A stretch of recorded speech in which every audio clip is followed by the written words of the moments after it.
خمینی تویی رهنمای ما، رهبر زنده و با وفای ما. After learning that the 78-year-old Muslim leader would return to Iran Friday after a 15-year exile, in a speech lasting about 45 minutes, Khomeini congratulated his followers and pleaded for unity. Think of this character Khomeini. I mean, this son of a bitch is something like nobody's ever seen.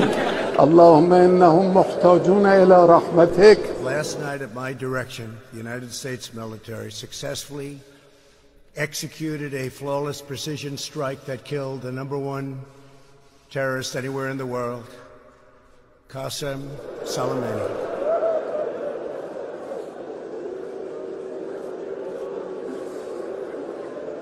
Great percentages of people don't have legs right now and arms because of this son of a bitch.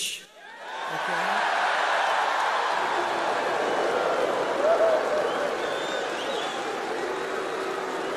حواسمون باشه که با کی مواجهیم، با کی معامله میکنیم، با کی داریم حرف میزنیم، این رو بدانیم. ببینید ما با آمریکا هیچ دشمنی نداریم، اصلا جنگ نداریم.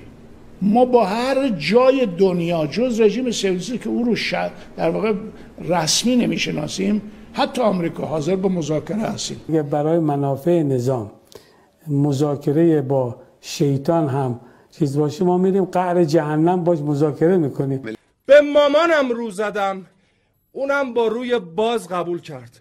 مامانم $20,000، مامانم فقط $20,000. کثافت! دولت ایران این جرأت رو داره که بگه که آمریکا متجاوزه، آمریکا دروغگوه، آمریکا غریبکاره، آمریکا مستکبره و مرگ بر آمریکا. بی‌ناموس!